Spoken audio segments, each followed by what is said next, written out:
Tollywood ইন্ডাস্ট্রিতে দেবদা এমন একটি আশীর্বাদের নাম, যে মানুষটার সিনেমা এলে হল মালিকরা এটুকু ট্রাস্ট রাখতে পারে যে তাদের সিনেমা হলে ছবিটা ব্যবসা করবে। হল মালিকেরা সিনেমাটা চালিয়ে লাভবান হবেন, এই গ্যারেন্টিটা একমাত্র দেবদার ক্ষেত্রেই এখন টলিউড ইন্ডাস্ট্রি দিতে পারে, আর কারোর ক্ষেত্রে নয়। শুনুন, গোয়েন্দা গল্প, এই ধরনের গল্প আরবান অডিয়েন্স বরাবরই দেখতে পছন্দ করে, তারা সেটা নেয়। পার্টিকুলারলি কিছু ডিরেক্টরস আছেন যাদের পকেট অডিয়েন্স আছে, তাদের ডিরেকশনের ছবি লোকজন দেখতে যাবেই। উইন্ডোজ প্রোডাকশন হাউসের মতন প্রোডাকশন হাউস আছে যারা ভীষণ বুদ্ধি করে ছবি বানায়, এবং তারা, যদি আমরা তাদের গ্রাফ রেট দেখি, তারা সাকসেসের দিকেই মোটামুটি থাকে। খুব একটা ফ্লপ বা ডিজাস্টার উইন্ডোজের কেরিয়ারে খুব একটা নেই।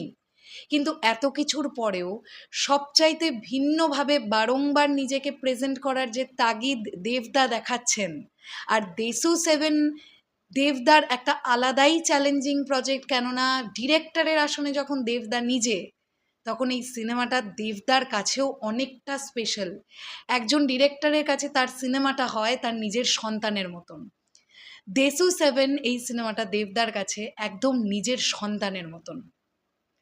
এই মানুষটাকে সত্যিই ভালো না বেসে কোনো উপায় নেই। আমি এটা বিশ্বাস করি, যদি কেউ এরকম থেকেও থাকেন যে দেবদাকে পছন্দ করি না, হতেই পারে, সবাই যে সবাইকে পছন্দ করবে এর কোনো মানে নেই। দেবদার কর্মকাণ্ডগুলো যদি আপনারা দেখেন, যদি একটু বাংলা সিনেমা নিয়ে আপনি ওয়াকিবহল থাকেন, দেবদার এই পরিশ্রম যদি আপনার চোখে পড়ে, দেবদাকে ভালো লাগতে আপনারও বাধ্য। হ্যালো এভরিওয়ান, আমি পৌশালী চলে এলাম আরও একটা নতুন ভিডিও নিয়ে। আশা করছি তোমরা প্রত্যেকে খুব ভালো আছো। চুটিয়ে চলছে দেশু 7-এর কাজ। শুটিং শুরু হয়ে গেছে গত 2 তারিখ থেকে, এবং প্রথম দিক থেকেই অ্যাকশন সিকোয়েন্সের শুটিং চলছে, যে খবরটা আমি তোমাদেরকে আগেও দিয়েছিলাম, গতকাল একটা ভিডিও তৈরি করেছিলাম।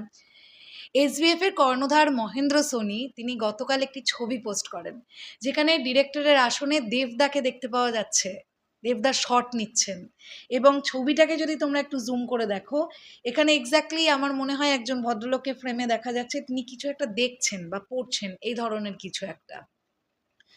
আমি শিওর জানি না, তবে দেবদার ছবি এটা। আর মহেন্দ্র সোনি কি লিখছেন? মহেন্দ্র সোনি লিখছেন, যে মানুষ থামে না, ভয় পায় না, স্বপ্নে বিশ্বাস রাখে, তাকে ভালো না লেগে উপায় নেই। Dev is exactly that guy. Best wishes for brother for wearing the directors hat, hashtag Deshu 7। তো এসবিএফ এর তরফ থেকে একটা শুভ কামনা দেবদার জন্য চলে এসেছে। আমি দেখলাম যে অনেকেই এই পোস্টটা দেখার পর থেকে আমাকেও লিখেছ যে তাহলে কি দেশু 7-এ এসবিএফ যুক্ত হয়ে গেল? সেটা তো এখনই বলা পসিবল না, সেটা তো আমরা জানি না। তবে এটুকু তো আমরা জানি যে এসবিএফ যাদের একদম প্রথম থেকে প্রমোট করেছে, দেবদা তাদের মধ্যে অন্যতম। অবশ্যই এটা অস্বীকার করার কোনো জায়গা নেই। সেই সময় সুরিন্দর ফিল্মস বলি, এসকে মুভিজ বলি, এসভিএফ বলি, তারা যেভাবে নতুন হিরোদের পুশ আপ করেছিল, আজকে কিন্তু সেই জায়গাটার অবদান অনেকটা। কেন, আমরা রিসেন্টলি তো রঘু ডাকাত হতেও দেখলাম দেবদা এসভিএফ এর সঙ্গে কাজ করলো, বা এসভিএফ দেবদার সঙ্গে কাজ করলো। তো দেশু 7-এ এক্স্যাক্টলি এসভিএফ আছে কিনা বা যুক্ত হচ্ছে কিনা, সেটা নিয়ে এখনই কিছু বলা যাচ্ছে না। একটা শুভকামনা দেখেই এটা বলে দেওয়া যায় না যে এই প্রোডাকশন হাউসটা জয়েন করে গেছে। আমরা এখনো পর্যন্ত জানি এটা দেব এন্টারটেনমেন্ট ভেঞ্চার্সেরই ছবি। ইন ফিউচার যদি আমরা জানি এটাতে এসভিএফ যুক্ত হয়েছে বা অন্য কোনো প্রোডাকশন হাউস যুক্ত হয়েছে, তো হবে। মোট কথা, দেশু 7 নিয়ে ভাই গোটা টলিপাড়া এখন উন্মাদনায় মেতে উঠেছে, এটা হচ্ছে পরিষ্কার কথা। আমি প্রচণ্ড ওয়েট করছি এবার দুর্গা পুজোয় এক্স্যাক্টলি কী হতে যাচ্ছে টলিউডে, কোন কোন সিনেমাগুলো আসছে তার একটা আঁচ আমরা পেয়েছি। আমি শিওর আরও কিছু সিনেমা আসবে, জয়েন হবে। আমি এটা দেখবার জন্য ভীষণ এক্সাইটেড।